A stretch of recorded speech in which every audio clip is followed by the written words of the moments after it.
दोस्तों, मैं आज आपको एक ऐसी कहानी के बारे में बताने जा रहा हूँ जो मेरे साथ करीब 10 साल पहले घटित हुई थी।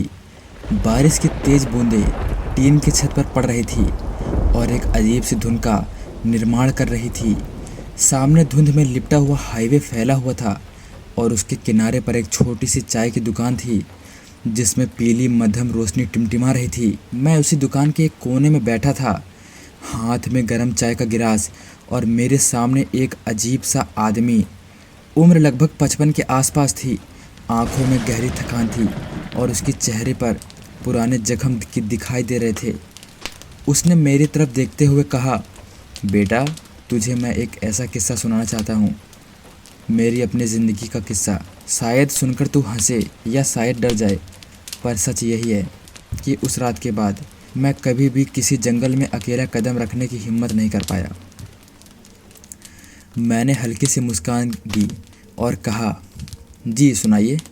वो हल्के से गला खंखार कर बाहर बारिश की तरफ देखते हुए बोलने लगा। उस रात की शुरुआत में तो बिल्कुल आम थी। मैं अपनी पुरानी कार से शहर से लगभग 150 किलोमीटर दूर जंगल में कैंपिंग करने जा रहा था। अकेले जाने का शौक था और मौसम भी बादलों से ढका हुआ था। ठंडी हवा चल रही थी, लेकिन थोड़ी ही देर में बादल काले होकर गरजने लगे। जैसे ही मैं एक सुनसान हाईवे के पास पहुंचा, मेरी कार झटके से रुक गई। मैंने सोचा कोई गड़बड़ी होगी, तभी मैं कार से उतरकर अपने इंजन में देखने लगा। कार में सब कुछ परफेक्ट था। मैंने कई बार स्टार्ट करने की कोशिश की, लेकिन नाकाम रहा। उस वक्त बारिश बस टप टप गिर रही थी, पर जैसे ही मैंने बोनट उठाया, बूंदें तेज होने लगी और दूर दूर से गरजती हुई बादलों की आवाज़ सुनाई दे रही थी। मैंने चारों तरफ नज़र दौड़ाई, पर हाईवे पर मुझे कोई भी कार और कोई भी इंसान नहीं दिखाई दिया। मैं काफ़ी डर भी रहा था उस समय, क्योंकि ऐसे माहौल में कभी भी मेरे साथ कुछ भी हो सकता था। तभी मेरी नज़र थोड़ी दूर एक हल्की सी रोशनी पर पड़ी। वो रोशनी किसी छोटे ढाबे या फिर दुकान जैसी लग रही थी। मैंने सोचा जब तक बारिश थमती है और मदद का कोई इंतज़ाम होता है, मैं वहीं चलकर बैठता हूँ। मैं बोनट बंद करके अपने कंधे पर बैग डालकर बारिश में भीगते हुए उस रोशनी की तरफ बढ़ने लगा। करीब 5 मिनट बाद मैं उस दुकान पर पहुँचा। ये एक बेहद साधारण सी चाय की दुकान थी, जिसमें टीन की छत थी और लकड़ी की बेंच और बीच में कोयले का चूल्हा जल रहा था। दुकान का मालिक एक पतला दुबला आदमी, जो कि सफ़ेद कलर का कपड़ा और सफ़ेद दाढ़ी लेकर वहीं पर गंभीरता से खड़ा हुआ था। मैंने चाय का ऑर्डर दिया। उसने चुपचाप सिर हिलाया और चाय बनाने लगा। थोड़ी देर बाद उसने मेरी तरफ देखकर कुछ कहा, लेकिन उसकी आवाज़ इतनी धीमी थी और बारिश के शोर में उसकी आवाज़ दब गई कि मैं समझ नहीं पाया। फिर मैंने पूछा तो उसने बस सिर हिलाया, जैसे ये कुछ कह रहा हो। चाय पीते पीते उसने फिर बोलना शुरू किया। इस बार थोड़ा साफ बोला, जंगल में मत जाना, वो जगह सबके लिए नहीं है, वहाँ आत्माएं भटकती हैं।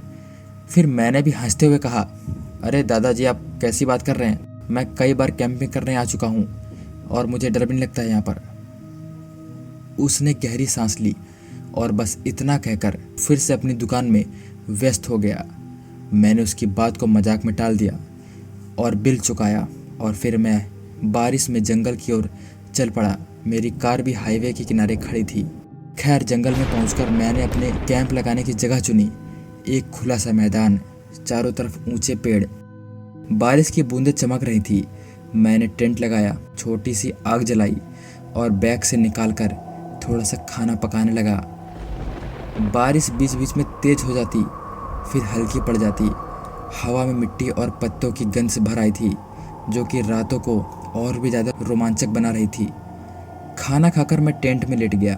बाहर बारिश और दूर से कभी कभी बिजली की चमक, बस यही माहौल था जो काफ़ी रोमांच बना रहा था।